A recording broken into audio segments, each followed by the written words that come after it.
¿Cómo están, generadores de valor? Les recuerdo que un ingeniero industrial es un generador de valor en el área donde se encuentra, mejorando continuamente la rentabilidad. El día de hoy vamos a avanzar el diseño de la estación de trabajo. Este capítulo está en base del libro de Fred Myers, Estudios de Tiempo y Movimientos, que lo tienen en la plataforma virtual. Bueno, comencemos. Mucho cuidado. Algo que he estado revisando durante sus prácticas y las preguntas que tienen en las prácticas es que todo el mundo quiere directamente llevar a medición de cronómetro todo lo que es la práctica empresarial. Y en realidad eso es lo que no debemos hacer de inicio. Entonces, no se puede efectuar estudios de movimientos y de tiempos, diagramas de flujo, diagramas de operaciones, diagramas de proceso, diagramas de celdas de trabajo, balanceo de línea, hombre-máquina, multimáquina y especialmente toma de tiempo con cronómetro si no se tiene el diseño claro de la estación de trabajo. Lo vuelvo a repetir, si no tienes claro el diseño de la estación de trabajo que estás analizando, no realices ningún estudio de tiempos y movimientos. Primero fíjate cómo se puede hacer el diseño claro o cómo se puede ayudar a la empresa a que tenga un diseño claro del trabajo. ¿Qué es lo que vamos a ver hoy? Vamos a ver 3 puntos. Primero, el diseño de la estación del trabajo, los principios de la economía de movimientos y los patrones de movimiento. Algo muy curioso es que cuando nosotros decidimos empezar a hacer un diseño de la estación de trabajo, nos confundimos y no sabemos por dónde empezar. Bueno, al igual que en Alicia en el País de las Maravillas, por cualquier sitio. Cuando tú estás diseñando la estación de trabajo, hay que verlo como no el final de los estudios de movimiento, más bien como el punto de inicio. Entonces, por cualquier sitio, independientemente de donde usted comience, más adelante surgirá otra idea que hará obsoleto el punto de partida. Una regla clara es buscar la manera más económica y sencilla. Cualquier mejora al método después tiene que ser justificado por ahorro. Recalco, ¿por dónde empezamos? Por cualquier sitio. Podemos empezar desde el inicio de materia prima o por el último ensamble de producción. Se puede empezar haciendo el primer ensamble, el segundo, el tercero. Por donde comiences, igual va a ser obsoleto el método. Entonces no te preocupes, puedes empezar por cualquier sitio. Algo muy importante, acá quiero presentarles cómo se hace una hoja de datos de una disposición física de maquinaria y equipo y cómo realmente se muestra el diseño del trabajo. Esta hoja es importante que la tengan en presente y que la puedan realizar en la empresa, porque estoy seguro que en muchos de los lugares donde ustedes están trabajando no tiene una hoja formal donde se muestre cómo realizar el trabajo manual. Es más, muchas empresas son tan empíricas que no existe un diseño del puesto de trabajo y eso conlleva pérdidas importantes en la parte de costos. Veamos un poco qué es lo que deberíamos tener. Debemos tener un nombre de la empresa, acá va el nombre de la empresa. Acá especifica qué tipo de documento es, la fecha que se está diseñando, qué es lo que va a hacer en el proceso, la descripción de la operación, quién lo diseña, la fotografía del puesto de trabajo, el ensamble de la pieza y otras observaciones posteriores. Pero veamos, cuando empezamos a hacer un diseño de trabajo, hay que pensar que necesitamos ciertas cosas. Primero, conocer bien el puesto en el cual vamos a hacer este estudio. Y vamos a ver que tenemos que empezar con dibujos sencillos. Si se dan cuenta, este tipo de dibujo lo pueden hacer en un Paint y no existe ningún inconveniente porque es nuestra etapa inicial. Por ejemplo, acá nos damos cuenta que tenemos que cumplir ciertas reglas. Necesitamos saber dónde es el puesto de trabajo o mesa de trabajo, cuáles son los materiales de llegada. Se debe considerar empaque y la cantidad, cómo van a llegar estos materiales. Los materiales de salida, cómo es el producto terminado. El espacio y acceso al equipo. La ubicación donde van a estar los desperdicios, el depósito de las herramientas, los dispositivos y herramientas y la escala del dibujo. ¿Por qué es importante la escala del dibujo? porque luego no nos damos cuenta realmente del factor espacio.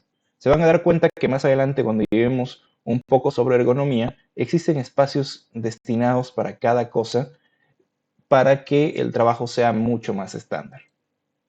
Veamos. También hay que tener en cuenta, como les quiero mostrar en este dibujo, que también se puede realizar diseños de la estación de trabajo cuando existe máquina. Acá hay que tener en cuenta bastantes cosas. Por ejemplo, acá vemos una operación donde se encuentra una cinta transportadora y acá vemos una operación cuando se tiene que doblar el material. Entonces, el diseño de la estación de trabajo se aplica en cada puesto de trabajo donde se genera valor, ya sea transformando materia prima o realizando un servicio.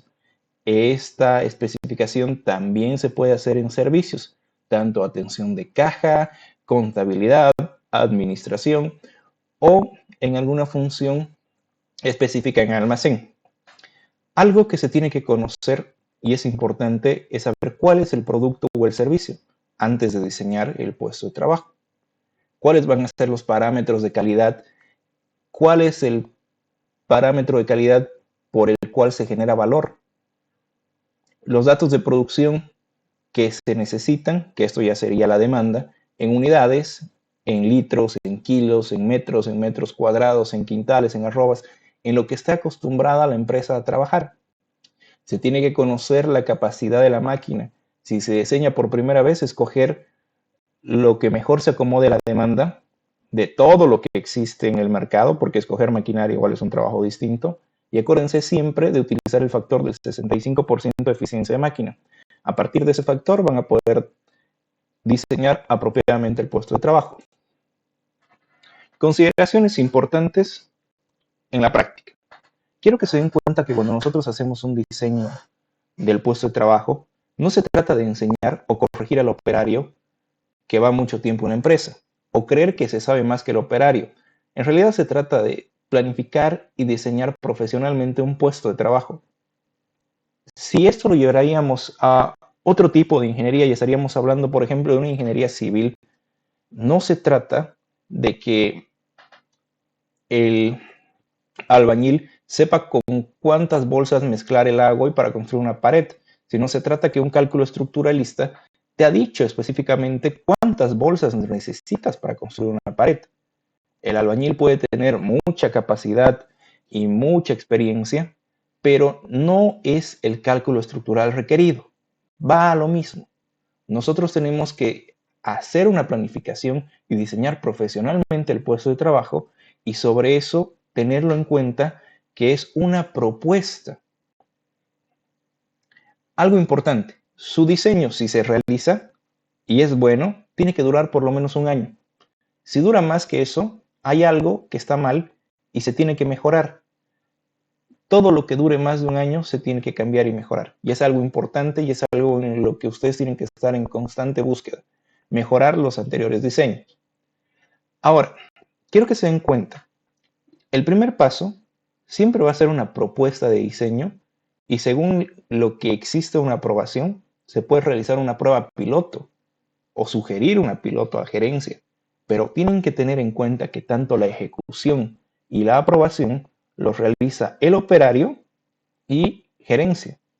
Ustedes no pueden imponer un método o un diseño de puesto de trabajo solo porque se les ha ocurrido que puede ser mejor, sino que ustedes tienen que proponer y mostrar con datos, hechos y pruebas piloto que realmente se va a mejorar la producción.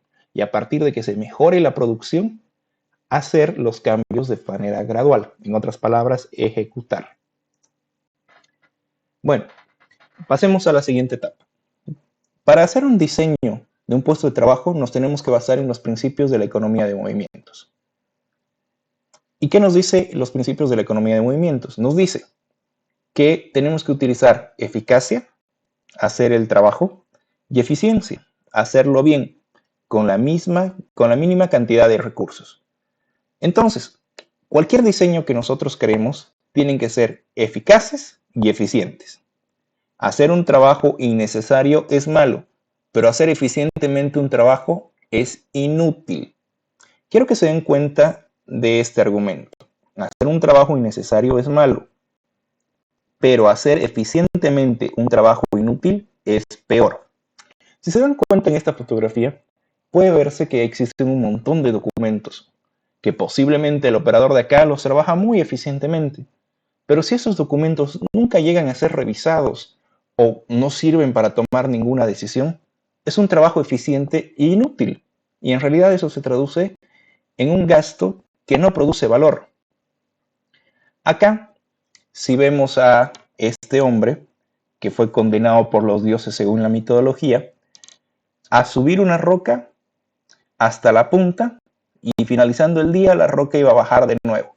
Y todos los días debía hacer eso. Entonces, nos podemos quedar con la frase de que no hay castigo más terrible que el trabajo inútil y sin esperanza. Ustedes cuando diseñen un puesto de trabajo tienen que darse cuenta que no puede existir un trabajo innecesario y peor, hacer eficientemente un trabajo que no agregue valor al producto o no agregue valor a la empresa. Literalmente todo lo que genera valor es lo que va a producir un resultado en el rendimiento global, y prácticamente eso se traduce en ganancias, en dinero. La realidad es que si no se puede traducir un trabajo en dinero, es un trabajo que no agrega valor a la empresa. ¿Quiénes fueron los pioneros en realizar los principios de la economía y movimientos? Fueron Frank y Lillian Gilbert. Estos señores fueron los primeros en hacer y fueron los expertos en la eficiencia. La verdad es que en muchos de sus libros, Frank menciona que Lillian le daba un cierto humanismo, porque si no hubiera convertido en robots. Hay algo importante que mencionar con respecto a Taylor. La realidad es que, si bien son filosofías similares, tuvieron muchos inconvenientes porque Taylor se dedicó mucho al cronómetro. En cambio, ellos creían que no era tan importante el cronómetro, sino que era más importante los movimientos. Y mientras más reduzcamos los movimientos, más eficiencia existía, sin tomar en cuenta el cronómetro. Entonces, para mejorar la eficiencia en el trabajo, es reducir los movimientos innecesarios. Y acá viene algo importante, no solo algunos movimientos que eran innecesarios, sino también los que causan fatiga al trabajador. Si un trabajador está expuesto a trabajo muy pesado y todos sabemos que se va a fatigar rápidamente, prácticamente la eficiencia global de la compañía se reduce. Acuérdense que el principio de cuello de botella es donde menos se produzca. Entonces, si este operario en sí está fatigado constantemente, lo único que hacemos es reducir la capacidad productiva de toda la empresa. Es por eso que, según Frank y Lillian, es mejor reducir los movimientos innecesarios y buscar las alternativas para que el trabajador no sufra fatiga. Los movimientos de las manos. Antes de comenzar, vamos a poner algo claro. La máquina más costosa es la mano. Y es mucho más costosa que cualquier maquinaria moderna. Y eso hay que tenerlo en cuenta, porque cada segundo desperdiciado en la mano de un operador se traduce en gasto innecesario. La siguiente consulta que se haga cuando diseña un puesto de trabajo es: ¿y qué hace la otra mano? Ustedes no pueden diseñar un puesto de trabajo pensando en una sola mano. Se tiene que utilizar ambas manos y ambas deben estar ocupadas todo el tiempo. En el diseño, algo importante, no se piensa si el operador es zurdo o es diestro, puesto que se tienen que utilizar ambas manos. Si hay necesidad, herramientas en el diseño, por ejemplo, utilizar una tijera, utilizar un cuchillo, esas herramientas igual se van a diseñar para diestros. Ahora, es otra cosa en la ejecución. Posiblemente tú diseñes 100 puestos de trabajo y justo en el puesto 1 o 99 o 100 existe un zurdo, y para ese puesto recién vas a ponerte a buscar herramientas o diseño de puesto de trabajo de zurdos.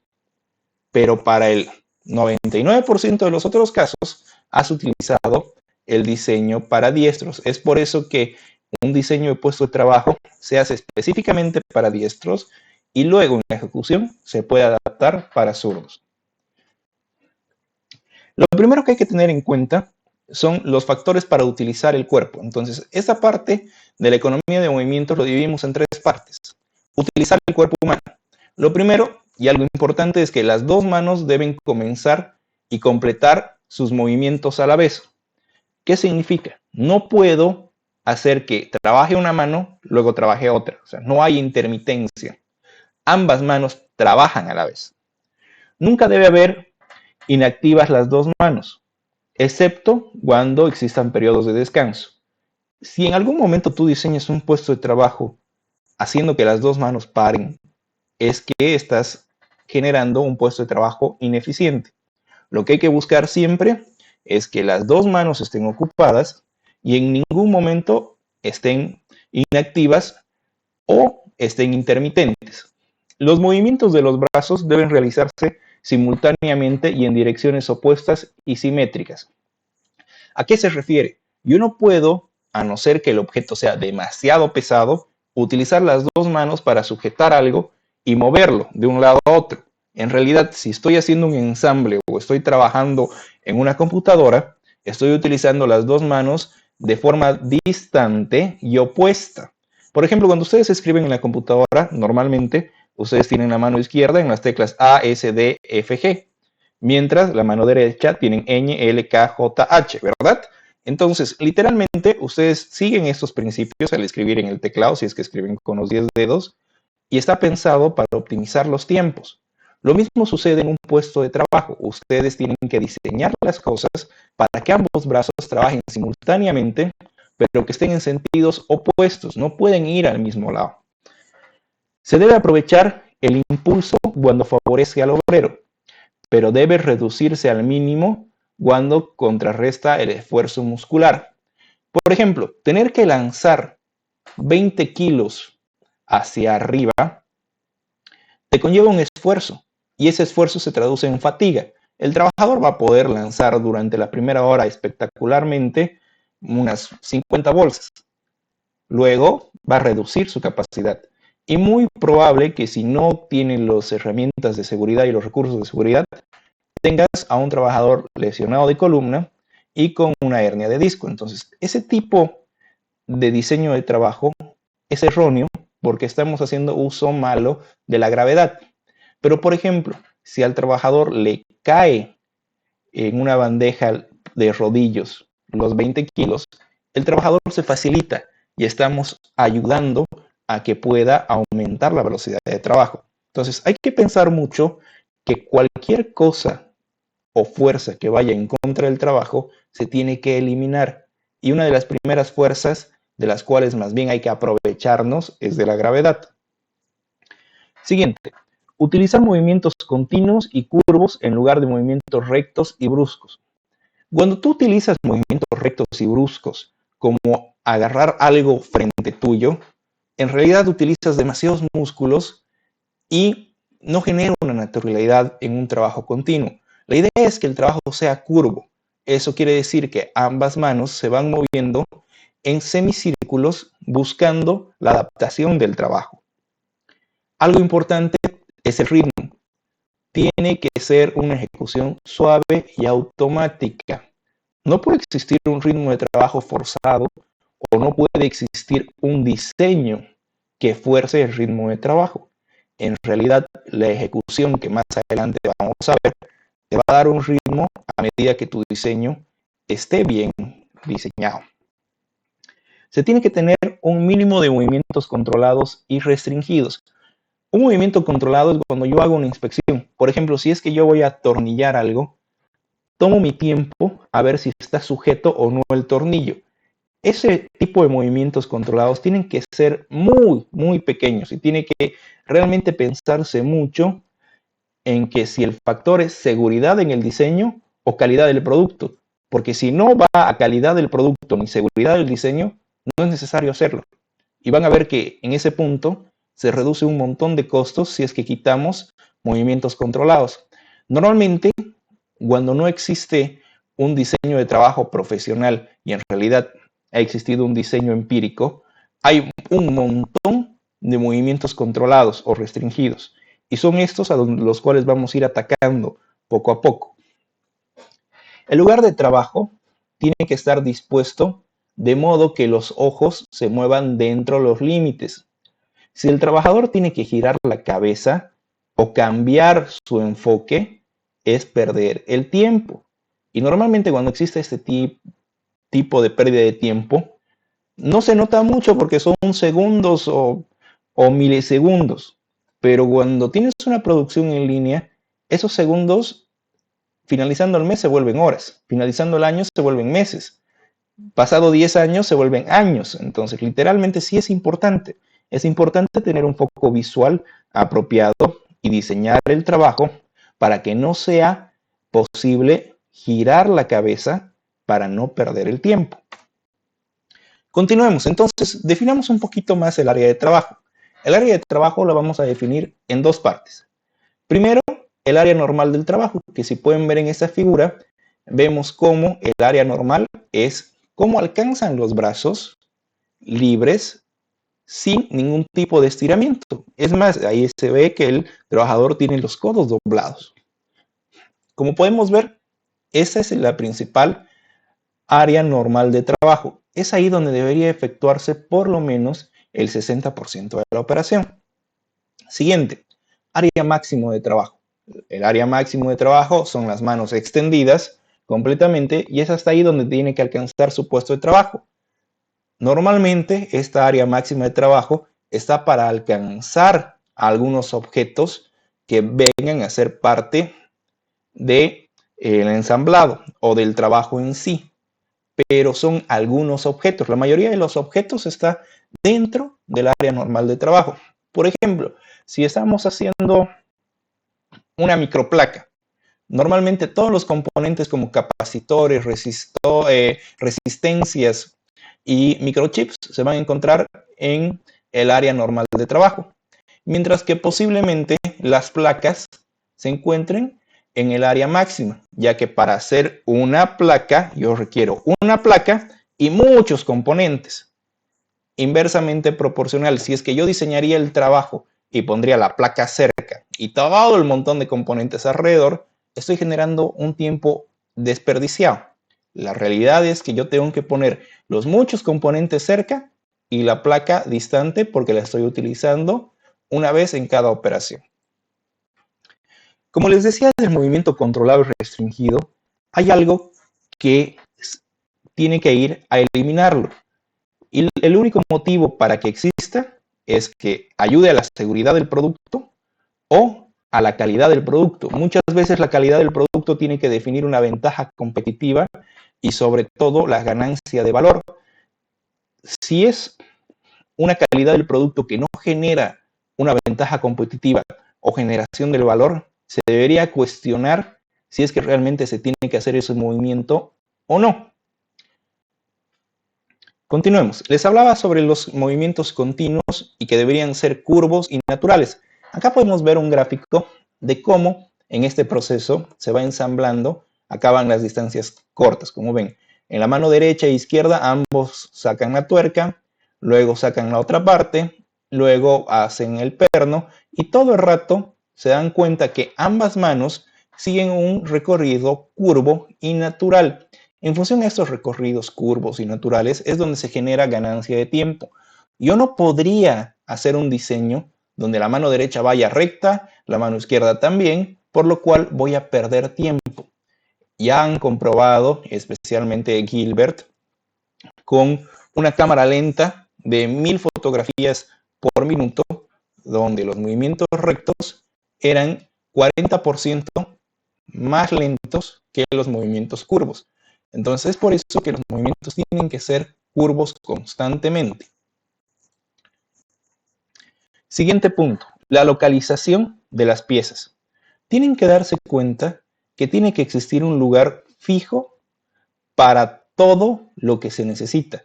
No es posible que un día, es que la materia prima estaba a la derecha y ahora va a estar a la izquierda. Voy a poner focos a la derecha y cables a la izquierda y el día siguiente invertido. No, tiene que tener un lugar fijo. Y ese lugar fijo tiene que estar señalizado porque estamos haciendo un trabajo profesional. Y siempre tiene que pensarse de que ese lugar se va a cambiar solamente cuando haga un nuevo diseño. Siguiente punto. tiene que ser lo más cerca posible. Cuando hemos hablado sobre los alcances máximos, tiene que estar en lo más cerca al alcance natural.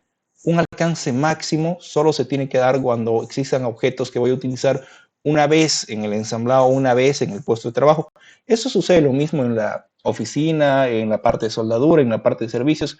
Es el mismo principio. O sea, si yo para sacar un archivo tengo que ir al segundo piso y volver a bajar y trabajo todos los días con ese archivo, pues lo tengo que tener cerca.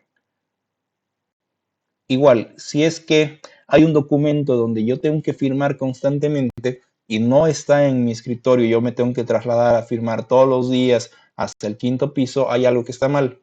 Entonces, literalmente, para cualquier tipo de gestión de trabajo, se tiene que pensar en la cercanía y en la repetición del trabajo. Algo importante, mientras más se mueva para encontrar algo, es más costoso el trabajo.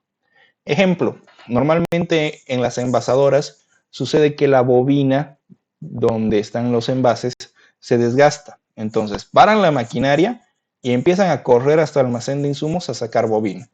Literalmente eso es una pérdida de tiempo muy grande, tanto de maquinaria como de persona. Y acuérdense, la máquina más costosa es la mano humana. Ahora, algo importante y por lo que todos somos ingenieros es que acá en este tipo de diseño se utiliza mucho la creatividad. Es posible que el diseño que yo genere diste de mucho del diseño de alguno de ustedes y que alguno de ustedes tenga un mejor diseño que el mío porque literalmente fueron mucho más creativos. Entonces, como hay 40 alumnos, hay 40 distintos tipos de diseño que se pueden hacer en la ejecución de el alcance de materiales, incluso cómo pueden gestionar y el almacenamiento intermedio de estos materiales. Continuemos. El siguiente punto es la liberación de manos. Si se dan cuenta en este tipo de diseño, se dan cuenta que existe indumentaria donde tiene la soldadora colgando y en este caso igual la perforadora colgando. Es importante que las manos estén liberadas. Por ejemplo, si el trabajo consiste en atornillar y utilizo una herramienta que es un destornillador, yo tengo que tener ese destornillador colgando y fuera de mis manos. O sea, yo no puedo tener un lugar para entornillar y botar el destornillador y volver a agarrar el destornillador y volver a entornillar en cada pieza. Es una pérdida de tiempo. Literalmente el destornillador tiene que estar al alcance de la mano y lo único que tengo que hacer es girarlo. No tengo que tener sujeción, traer y girar. Tengo que solamente girarlo. Lo mismo va en cizalladoras, va en soldadura, en corte, en químicos y en un montón de puestos de trabajo donde tenemos las manos ocupadas en una sujeción. Literalmente, estas herramientas deberían estar colgando y tenerlas cerca para hacer uso de ellas. Algo importante, usted tiene que aprovechar la gravedad todo el tiempo. ¿Por qué? Porque la gravedad es una energía gratuita y la vamos a utilizar para traer piezas a la estación de trabajo, la vamos a utilizar para dejar caer piezas de productos terminados. Por ejemplo, acá vemos que en la estación de trabajo existe un hueco en el medio con una rampa que la lleva a una caja.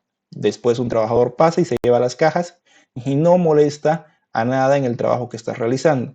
Al igual que acá, si ven, existe un plano inclinado donde en vez de que el trabajador alcance su mano hasta acá a buscar la pieza, literalmente las piezas siempre van a estar en este costado. Consejo: cuando ustedes hagan el diseño, tienen que aprovechar la gravedad tanto como sea posible. Mientras más la aprovechen, más reducción de costo existe.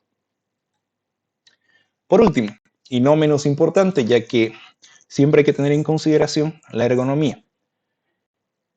Algo importante para que se den cuenta si realmente, por ejemplo, donde ustedes están sentados, sus escritorios, sus sillas, son ergonómicos, es darse cuenta que cuando ustedes tengan los codos doblados, así como en la figura, tanto sentados como parados, sus manos alcancen perfectamente a la mesa sin necesidad de algún ángulo de inclinación. Entonces, consideramos ergonómico esta postura. ¿Por qué motivo? Porque las manos están descansando, la columna vertebral está descansando y la fuerza que ejerce nuestro peso en sí está equilibrada.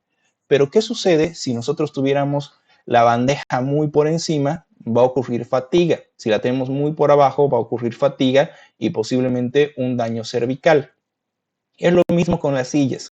Normalmente se recomienda que las sillas sean cómodas. Consulta principal. ¿Todos los puestos de trabajo deberían tener silla? No, no deberían tener silla todos los puestos de trabajo, pero la mayoría sí. Hay lugares de trabajo que deberían tener silla y no lo tienen. Y se van a dar cuenta, por ejemplo, empacar. Muchas veces empacar algo en una caja los tienen paradas a las trabajadoras sin darse cuenta que la fatiga de mantenerse en pie la vuelve más improductiva. En cambio, con sillas podría ser mucho más productiva porque quitaríamos la fatiga de estar a pie, de estar de pie, y eso involucraría mayor productividad.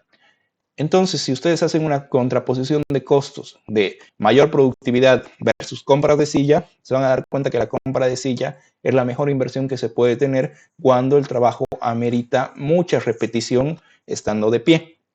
Algo importante también de mencionar es que la luz de trabajo tiene que ser suficiente. Ejemplo, yo no puedo poner a alguien a soldar una placa sin luz. O sea, literalmente, si no tiene la luz suficiente, no va a poder hacerlo. Y peor si no tiene el espacio adecuado. Por ejemplo, algo que yo veía en unas oficinas administrativas era que estaban 5 personas en 20 metros cuadrados y literalmente tenían muy poco espacio, apenas circulaban y tenían papeles por todos lados. Si ustedes no generan el espacio adecuado del trabajo y el rendimiento adecuado, no se puede exigir que se tenga rentabilidad. Cuando ustedes diseñen algo, tienen que pensar en el espacio adecuado para que el trabajador pueda tener la libertad de hacer todo el trabajo, como agarrar piezas, soldarlas y demás, y no tener que estar dependiendo de los que están alrededor. Importante. Siguiente punto. Patrones de movimiento. Un patrón de movimiento es la trayectoria recorrida por ambas manos en el proceso de fabricar una pieza o un par de piezas. El diseño de la estación de trabajo debe estar terminado antes de realizar el patrón de movimiento. Otra vez, el diseño de la estación de trabajo debe estar terminado antes de realizar el patrón de movimiento. ¿Qué significa? Yo he diseñado el lugar de trabajo donde tengo dónde va a estar la materia prima, dónde va a ser el lugar de transformación, dónde va a ir el producto terminado, dónde van los desperdicios, cómo me alimentan la materia prima. Ya tengo todo el diseño hecho y en función a eso, recién genero los patrones. ¿Por qué se los digo? Muchas veces cuando estás realizando este tipo de cosas, lo primero que piensas es, pero es que el patrón de movimiento, el ingeniero ha dicho que tiene que ser semicírculos. Entonces pienso en los semicírculos y acá pongo la materia prima y acá pongo el producto terminado y no. Literalmente van a cometer errores por pensar de esa manera. Primero diseñamos y luego generamos el patrón. Es importante y se van a dar cuenta que cuando empiezan a hacer la práctica, esta regla es muy importante de cumplir. Siguiente. El primer patrón de movimiento se dibuja sobre la estación de trabajo. ¿Se acuerdan el primer documento que les he mostrado? Ahí se encuentra también el patrón de movimientos. ¿Por qué? Porque va a permitir, cuando realicemos una capacitación a otro operario o al mismo, cómo tiene que seguir el trabajo. Y se van a dar cuenta que con este tipo de instrumentos es muy fácil realizar seguimiento y posteriormente generar tiempos estándar. Algo importante que mencionar es que la trayectoria de cada mano debe ser continua y formar un lazo. Si se dan cuenta acá, la idea de los semicírculos es que todo el rato se genera movimiento, es continuo y se genera un lazo para ambas manos. Una vez más les menciono, tienen que utilizar las dos manos. No pueden utilizar solo una en un diseño de trabajo. Recomendaciones. Trabajo no es igual a generar valor. Muchas ideas, a mi punto de vista, muy malas ideas, dicen que se tiene que crear trabajo para el pueblo. Es más, muchas constituciones, incluida la de nuestro país, dice que las personas tienen derecho al trabajo y que el Estado tiene que generar leyes para proteger ese derecho. Y en realidad, si el trabajo no genera valor, genera pérdida. Hay muchos cargos que solo genera pérdida de capital. Hay muchos ejemplos, por ejemplo, si ustedes recuerdan en esta película de Zootopia, acá como vemos a Flash, es una pérdida de capital cuando tú tienes procesos ineficientes y más aún cuando tú generas la eficiencia en un trabajo que realmente no genera valor. Por ejemplo, la generación de valor radica en la generación de riqueza que exista en el puesto de trabajo. Es por eso que les hago esta recomendación en el momento de que hagan el diseño. Ustedes tienen que consultarse si realmente el puesto de trabajo que están diseñando va a generar valor en el momento de que se genere el producto. Porque diseñar y perder mucho tiempo para un puesto de trabajo del cual no tiene demanda, no es necesario, el cliente no lo quiere, no es aceptable a la calidad que se mire, literalmente va a ser discontinuado, es realmente generar un trabajo en vano. Pero si el producto tiene demanda, si el producto es muy importante, la calidad que se está fabricando no necesita cambios, la mejor herramienta para reducir costos es diseñar el correcto puesto de trabajo. Ahora, veamos un poquito más qué es lo que pasa en el futuro. No sé si ustedes han visto yo creo que en física o algo en el colegio, sobre los brazos hidráulicos. Pero hay algo importante que quiero que se mencione sobre los brazos hidráulicos. Vamos a ver ese video de forma un poquito rápida. Y quiero que se den cuenta cómo los brazos robóticos en un futuro realmente van a quitar el trabajo al hombre. Y esto es realmente bueno.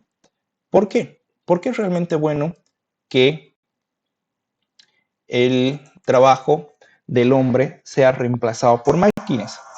Porque literalmente el hombre ha sido creado para ser humano y no para ser máquina. Y hay muchos trabajos en los cuales hemos vuelto máquinas a muchas personas por la idea de generación de valor. Yo creo que en un futuro, gracias a estas invenciones, el hombre va a llegar a ser un superhumano.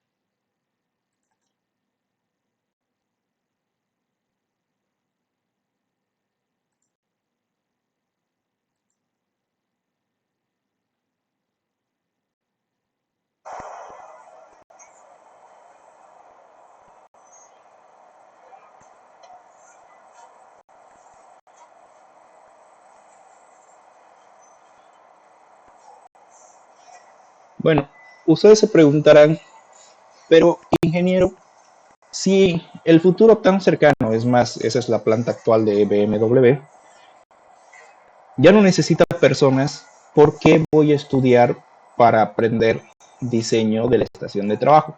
Bueno, les tengo una muy buena noticia. El único ingeniero que puede ver los movimientos y realmente diseñar cuál es la manera más eficiente que estos robots se muevan es el ingeniero industrial, porque sabe diseñar el puesto de trabajo. Literalmente su futuro como profesionales está en el diseño de una correcta estación de trabajo donde estos robots se muevan lo menos posible, se genere la economía de los movimientos, se ahorre costos en el tiempo de uso de maquinaria y obviamente se aumente la productividad y se aumente la rentabilidad total de la empresa. Miren, esto está pasando literalmente hace 3 años ya. Una de las mejores marcas que utiliza los brazos robóticos es KUKA Robots. Los invito a todos a que vean los videos porque tienen como 800 videos en su página donde muestran en qué plantas están. Están en Ferrari, están en BMW, tienen máquinas de producción interesantes en la parte logística. Los invito a revisar su página web a motivarse a realizar diseños de trabajo y realmente a estar muy contentos de haber elegido una de las profesiones más completas para el futuro. Muchísimas gracias. Nos vemos en la siguiente clase.